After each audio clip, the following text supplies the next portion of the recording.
Toca do Futebol, o primeiro programa sobre novos jogos e velhos confrontos da Copa do Mundo. Apresentando Alexandre Chada, o âncora.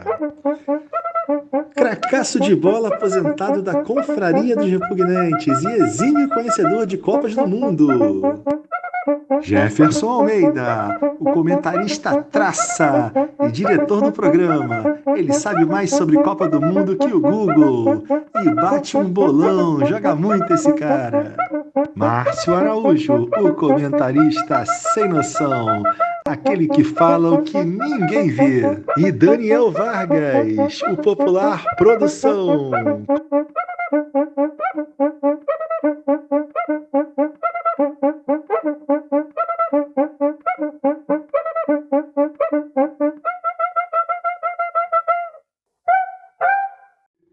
Com vocês, mais uma Toca do Futebol. É Toca do Futebol. Do futebol, né? É do futebol. É Toca do Futebol. Não é do coelho, não é da traíra. É do futebol.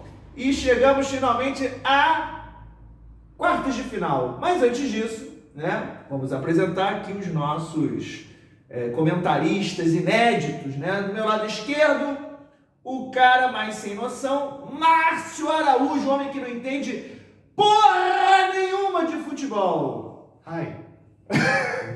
Por que você tá com esse óculos, com esse Rapaz, o visual? sucesso do programa está muito grande, as pessoas estão parando na rua, pedindo autógrafo, algumas meninas me agarram, eu sou casado, então eu coloquei esse pequeno disfarce hoje para poder chegar aqui nos estúdios. Eu te entendo, porque eu tenho sofrido isso também, inclusive eu também vou usar um óculos aqui, só que é meu óculos de leitura. Pô, mas vocês deviam estar disfarçados na rua, não no programa. Pô, cara, mas as pessoas estão reconhecendo, as Mas não pessoas... vai reconhecer você disfarçado, não. Ah, não, eu já cheguei aqui assim. É uma coisa louca, mas são muitos inscritos, milhares de visualizações, Outra assim... coisa, como a gente está fazendo sucesso, isso aqui, meu querido, é estilo, tá bom? Estuda. Ô, Pingu, o que você tem a dizer sobre isso? Estudou, cuzão. Bom, e do meu lado direito, né, Jefferson Almeida, o traça do futebol, o homem que sabe de tudo, sabe mais que PVC. E aí, Jefferson? Tudo novo, hein? Tem até bandeirinha aqui. Tem lata retrô. Lata retrô. Já reparou o detalhezinho aqui, ó? Laranja Holanda. É interessante. Tá vendo? E aqui no meio a taça FIFA. Taça FIFA. A FIFA, né, nos cedeu, né? Tá patrocinando o programa agora, então nos cedeu aqui a taça que o Coelhão do Mal está erguendo, E né? nós já podemos fazer uma associação da taça com a Holanda, porque a Holanda voltou ao cenário mundial depois que a taça FIFA passou a ser disputada. É, exatamente. Foi em Né? 74. Isso mesmo, que aí a Holanda despontou no cenário mundial como potência futebolística, porque até então, né? A Holanda vinha, contando um pouco da história futebolística da Holanda, só para contextualizar aqui, a Holanda ela aparecia nos primórdios do futebol, né, nas Olimpíadas, né, que eram até 1928, era o campeonato mundial de futebol. Sim. A Holanda tinha 3 medalhas de bronze. Olha, ou seja, disputava, né? Chegou a disputar 1908, 12, 1920, 1924 ficou em 4º lugar, ou seja, ela chegou a disputou as 2 primeiras Copas da Europa. Olha, 34 e 38, foi eliminada logo na primeira fase, mas depois ficou um hiato aí de tempo entre as décadas de 40, 50, 60, voltando ao cenário mundial. em 74, né? E aliás, por coincidência histórica, Holanda e Argentina se enfrentaram também em 74. Hoje a gente vai falar da Copa de 78, que foi uma final. E nós tínhamos várias opções para essas quartas de final, mas de todos os jogos que vão acontecer, né, que nós poderíamos fazer aí alguma associação histórica, esse aqui foi final, né, cara? E a gente tinha que usar ele. Respeitamos muito a história de Inglaterra e França, Marrocos e Portugal, Marrocos e que Portugal, jogaram em 86. que tem história também interessante para contar, mas assim, Argentina e Holanda foi Teve final. Brasil e Croácia 2 vezes já em 2 aberturas de Copa. Né? Sim, exatamente. 2006 E só para 2014. esclarecer uma informação que você deu, a gente já falou disso em outros programas, a Copa FIFA, né? Aliás, a Copa Jules Rimet, ela foi disputada de 30 até 70. Então, quando um país conquistou Jules Rimet pela terceira vez, ele ficou em definitivo com ela. E em 74 a gente passou a ter a Copa FIFA. Copa FIFA, quando a Holanda passa a despontar com o carrossel holandês do Cruyff em 74, o time brilhante de 78. E a Copa FIFA ela vai ficar definitiva com a seleção que vencê-la por 5 vezes. Correto. E fica a lição para você que está aí, né, nos assistindo, que estudar é possível. Você pode evoluir como ser humano, tá vendo? Estudou, olha que coisa linda, né? Um bonezinho trouxe conhecimento para ele. Eu já sabia disso, né? Mas tudo bem.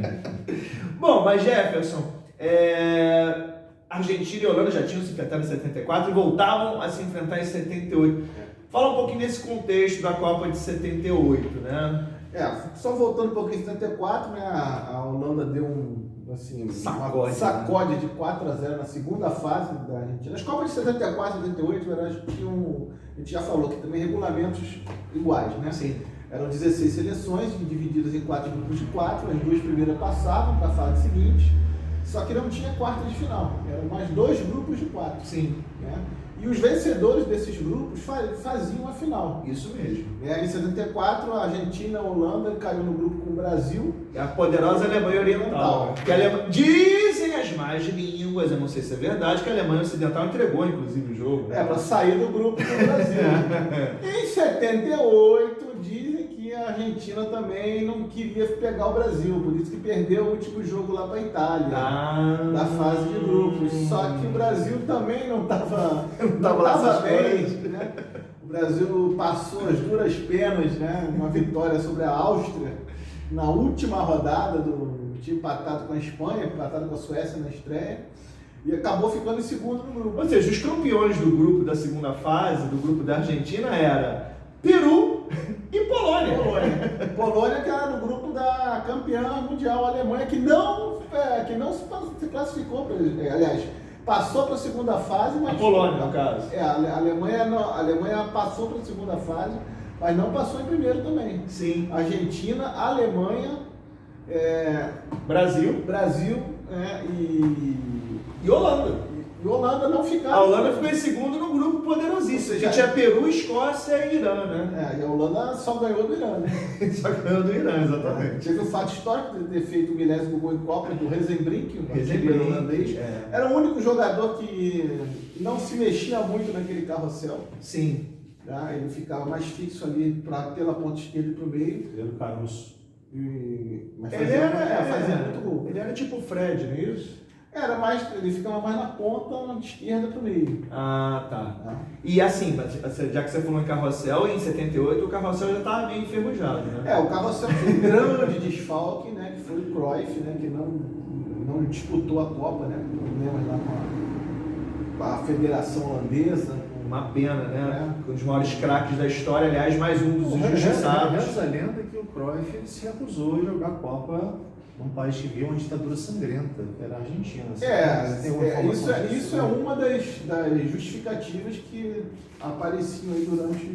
Aliás, fazendo um parênteses, a Copa de 78 tem essa polêmica, né? Ela aconteceu num país que tinha acabado de ter um golpe militar. Só ressaltando, né? Aí livrando um pouquinho a cara da FIFA, a Copa ela foi escolhida, né? Na verdade a sede argentina, em 66. Então, assim, em 66 a Argentina ainda não era uma ditadura. Então, quando chegou em 78, que a Argentina era uma ditadura, o golpe foi em 76, não havia mais como mudar, né? E aí ficou essa polêmica, um país que tinha acabado de ter um golpe militar, a ditadura argentina foi uma das mais violentas da América, né? E tinha toda essa história em torno, né? Nós da Praça de Maio sabem disso. Exatamente, para quem apoia aí, né, regime militar, bom, quer dizer, a coisa foi pesada. E essa Copa, a gente já falou isso em outro programa, ela foi utilizada como uma espécie de distração para o povo argentino não se manifestar, não se ligar no que estava acontecendo nos bastidores da política argentina. Algo semelhante com o que aconteceu em 70 aqui no Brasil, que vivia também, né, um período, né, entre 70 e 74, o Brasil viveu um período mais duro, né, da sua ditadura, que durou 20 anos. E também a gente teve no Uruguai, 2 anos depois, um torneio, que foi o Mundialito. Mundialito, que a Holanda jogou. Que a Holanda jogou como convidado no lugar da Inglaterra, que se comemorava o cinquentenário, né, da Copa do Mundo, né? Sim. Que foi em 30 no Uruguai, fez esse torneio e também foi, né, utilizado, né, Pelo governo militar no Uruguai. Uruguai como, né, e o Uruguai também foi campeão. E é uma coincidência. Eram os chamados anos de chumbo, né? E assim, é uma pena, né, que o futebol tenha sido utilizado de maneira tão nefasta na história, né? Mas fazer o quê? Na Copa de Os jogadores não têm culpa disso. Não jogaram muito bem. Né? E assim como a Argentina, aquele jogo final. E assim como no Catar também, ninguém tem, acho que, culpa, né? Os jogadores não têm culpa da FIFA. Agora sim, a FIFA dessa vez não tem desculpa, porque o Catar já era ditadura quando foi escolhido pela FIFA. Mas 78 a Copa tinha esse problema, né? Essa coisa pesada em torno dela. Mas havia assim, uma grande pressão, né, para a seleção argentina, pressão não só sobre a Argentina, mas pressão sobre os outros países. Né? O Brasil, por exemplo, né, que sempre foi um dos favoritos, né, ficava rodando, jogava em estádios pesados, né, os tufos de grama saía. Arbitragens duvidosas. O Brasil e a Argentina foram jogar lá na famosa Batalha de Rosário, no Caldeirão. Né, em relação ao jogo, é interessante que naquela época você não tinha ainda a grama padrão FIFA, né? Então cada país usava o tipo de grama que convia. E a Copa é em julho. Então o mês de julho é um mês frio, é inverno aqui no hemisfério sul. Só que a Argentina está abaixo do trópico de Capricórnio. Então o clima lá na Argentina é o clima subtropical oceânico. Tá? Subtropical oceânico, ele tem 4 estações do ano bem definidas. O verão é quente, o inverno é frio. A primavera e o outono são bem pronunciados, que vai esfriando no outono e vai aquecendo na primavera. Só que a chuva é bem distribuída. Então você teve uma Copa durante um período chuvoso, bastante chuvoso e frio. E foi um componente que detonou os gramados que tinham jogos um atrás do outro. Se a gente lembrar, nas Copas de 62 que foram no Chile e de 78, né, lembrar dos uniformes das seleções, né, de manga comprida, né? Sim. E outra que você vê também em relação aos uniformes, você pega as fotos, geralmente o cara tá todo sujo, né? Porque com a chuva a coisa ficava feia. Então, assim, é uma Copa que apesar de todas essas questões todas, ela foi bem jogada, foi uma Copa de bom nível, né? Sim, é uma Copa que tem valor afetivo que pra gente aqui, né, por causa da nossa geração, foi a primeira Copa, acho que da gente aqui, foi a primeira Copa que eu me lembro de estar se entendendo por gente, né? De passava nas ruas, via bandeira, né, torcia para o jogador que jogava aqui, né, os 11 jogavam aqui no Brasil. Sim, o Brasil era um dos favoritos dessa Copa. Isso era uma das coisas que é muito legal, que a gente não tem mais hoje, que ninguém joga aqui no Brasil. E o Brasil era um dos favoritos dessa Copa, né? O Brasil sempre, né, como o maior vencedor, ele sempre entra como favorito, né? A Alemanha campeã, a Holanda vice-campeã, aquela geração da Polônia, que, enfim, os favoritos acabaram passando. Né? A Itália, né? A Itália. Tinha um bom time. A França estreando o Platini, mas que não se destacou muito. Que estava ressurgindo aí no cenário. A França tinha disputado a Copa de 66 e voltou a disputar a Copa em 78. E essa França de 78 vai ser a base depois da França de 82. Os jogadores vão de 78, né, foram base para 82. Né? A Argentina praticamente colocou um jogador em 82. O tal de Maradona. Né? Que entrou em 82. Mas, Jefferson, o jogo em si foi um jogo difícil, a Argentina deitou e rolou, a Holanda teve chance de ganhar. Como é que foi essa partida final? Você se lembra? A partida final foi bem equilibrada. Né? O time da Argentina... A Holanda não era mais um carrossel holandês. Né? Era um time quase que comum, né? Igual a qualquer escola europeia, que fazia jogadas de linha de fundo, cruzamento sobre a área. Né? O que a Holanda mantinha, que manteve até pouco tempo, eram sempre 2 pontas abertos. Né? A Holanda tinha a característica de chutar bem de fora da área, inclusive ela se classificou, vencendo a Itália de virada com 2 chutaços de fora da área. A Argentina vinha daquela goleada sobre o Peru, né? Aquela goleada, bom. Que era assim, a gente tá falando de pressão, né? Mas era a pressão que os jogadores peruanos sofreram de todos os sentidos, né? Dizem que o Videla, o ditador argentino, foi até no vestiário da seleção peruana desejar um bom jogo para os peruanos. Inclusive pro goleiro, que era argentino de nascença. Coincidentemente, não tinha essa questão. Que droga. Quiroga. Quiroga. Mas chegou a final. Chegou a final, né? O país todo ali parado, né? Parece até que parou a ditadura para ver o jogo. Sim, né? e era um título que estava engasgado, né? Mas era um time muito bom. Tinha Ardiles no meio campo, Bertoni, E o poderoso Kempis. Mário Kempis, que semelhante ao Paulo Rossi, né? De 82. Se destacou na fase Ele final. na primeira fase ele passou em branco. Né? Quem fazia gol para a Argentina era o Luque, o centroavante. Sim. Um grande goleiro, Paulo Fidel. Paulo Fidel. Depois veio jogar no Brasil, não com tanto sucesso. Eu Bom. acho que ele se deu bem. Não se deu, não. É o Brasil de Pelotas que sabe da vida de Fidel. Mas assim, Mas vai. uma coisa Isso é uma outra história. O grande capitão Daniel Passarella, que não era alto, mas tinha uma colocação impecável como zagueiro. E todos cabeludos.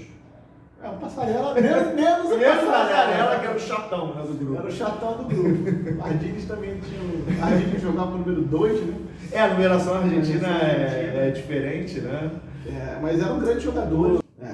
Bom, eu estou analisando aqui, né? O programa é assistido por muita gente. Pô, né, não para, né? Já tem perguntas de internato? Tem várias perguntas. Ah, Eu sei aqui de um rapaz chamado Feliciano Baliza. Pô, mas por que será que tem esse codinome, Baliza? Será que ele gosta de baliza? Ele mora na Zona Norte e está perguntando... Meia, não é isso? Naquela região? Isso. Ah. Meia, Caxemira.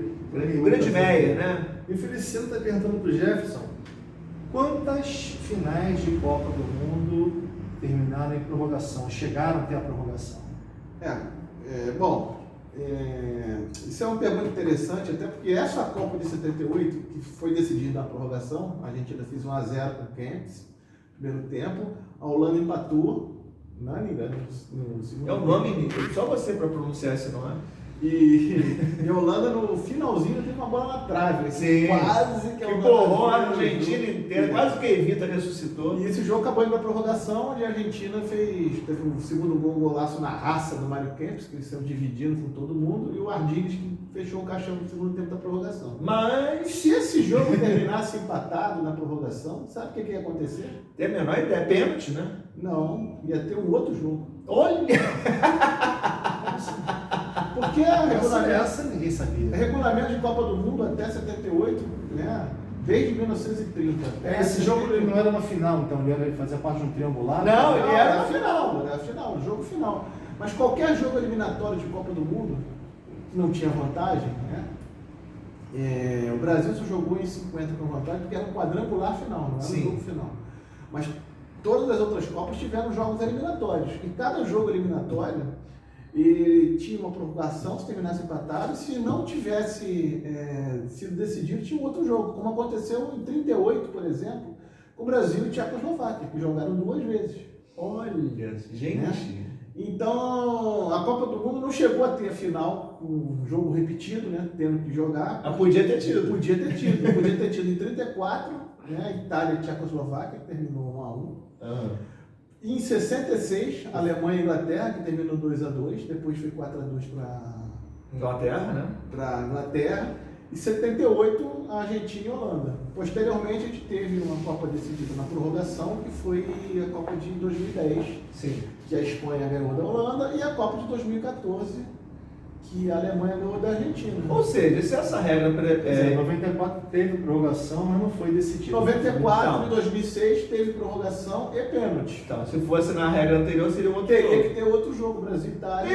Deus me livre, eu ia morrer do coração. Agora imagina a frustração, né, dos torcedores. Você vai no estádio para ver a final, aí termina o jogo. Não, gente, olha, vai ter outro jogo, tá? Teve prorrogação, né? Você joga lá 120 minutos.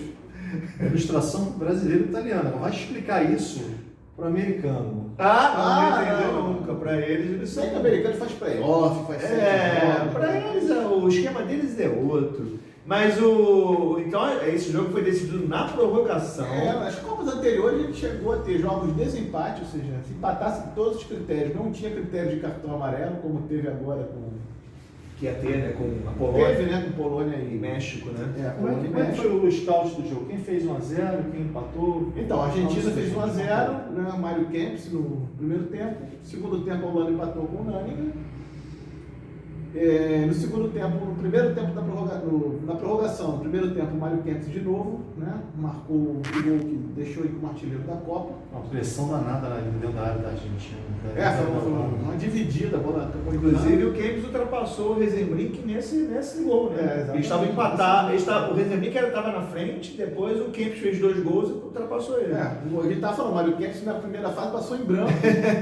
Aí abriu a segunda fase, ganhando de 2-0 da Polônia com 2 gols dele, fez mais 2 contra o Peru e fez 2 gols na final. Né? E aí o Bertone fez o terceiro gol. Fechou o caixão da Holanda. Bertone. Bivice, né? Já falando do Guardires, tinha feito o Bertone. O Bertone. E aliás, a Holanda bivice, amaldiçoada, né? Nossa. Eu lembro da Holanda, a Holanda, né, tem uma tradição de ter gêmeos, né, nas suas seleções. Né? 78 tinha o René van der Kerkhoff e Willy van der Kerkhoff. Exato. Cara, porque é um país onde tem uma liberdade sexual muito grande. Os holandeses pegam muito as suas primas, então acontece assim. É por isso que tem. Com certeza. E outra explicação científica. Tem os irmãos, o Puma e os irmãos não sei, mas é. Agora, para fechar, né? Quem come prima dá azar. Bom, para fechar essa Argentina. Então é por isso. Para fechar essa Argentina e Holanda, né? Você vê, a Holanda no primeiro confronto 4-0 em 74, 78 teve essa vitória. Depois, assim, ainda teve mais um, né? Recente, né? Em 98, a Holanda eliminou a Argentina, ganhando de 2-1 no finalzinho, aquele gol do Bergkamp. Exatamente. E depois a Argentina deu o troco na semifinal em 2014. 2014 ganhando aí nos pênaltis. Exatamente. Inclusive os holandeses lembram isso aí, choram com essa derrota. Aí, a Holanda desclassifica, a Argentina dá um troco, então agora é a vez da Holanda. Se prevalecer a lógica, né? Desses confrontos, olha aí, a profecia feita, né? Márcio Araújo, Holanda passa à frente, Argentina volta para cá. E aí vai ser uma semifinal bonita, né? Brasil, Holanda, quer dizer, se o Brasil passar da Croácia, mas vai passar, eu tenho certeza, entendeu? Que vai passar. E aí, Holanda e Brasil, imagina Holanda e Brasil de novo, né? Holanda e Brasil também tem muita história. Como o Brasil e a Argentina também. Tem jogo repetido, cara. Não tem Brasil e Itália, não tem Brasil. A Itália não foi pra Copa. Brasil, Irlanda do Norte, só tem jogo repetido. Essa gente que você está falando não foi pra Copa, então eles não poderiam jamais, né, estar aí enfrentando o Brasil. O jogo acabou, fizeram 10 países e botou na Copa Brasil e Croácia. Pois é, mas isso é bom, né? Não, tem Brasil e Sérvia também 2 vezes. Né? É horrível isso. Aliás, a China jogou com a Bósnia, não foi? Aliás, o Brasil está jogando 2 vezes com a Iugoslávia nessa Copa, né? Com a Sérvia e com a Croácia, né? Assim não dá, pô! Escolhe! Meus amigos, o programa de hoje foi muito bom. Entendeu? E por que você está tão sério? Fez exame de próstata? Não, eu tomei uma chamada do diretor. Ah, tá, o Daniel Vargas. Já 15 minutos. Entendi. Daniel Vargas, fica de olho, hein? O cara aqui não respeita. E assim a gente termina esse programa com a seriedade de Márcio Araújo, que realmente tomou uma chamada do nosso diretor. E deixa o seu like. Deixa o seu like, se inscreva. Toca do botão. Seja um dos inscritos nesse programa que não para de crescer. Pingu, ele estudou. E uma coisa que eu aconselho, veja os cortes das pingadas do Pingu, são sensacionais. O Pingu é o profeta, hein? Já o Zagoião acerta uma. Zagoião é o arauto do Apocalipse. Ele fala que vai ganhar eliminado no dia seguinte. O Zagoião é muito intelectual, né?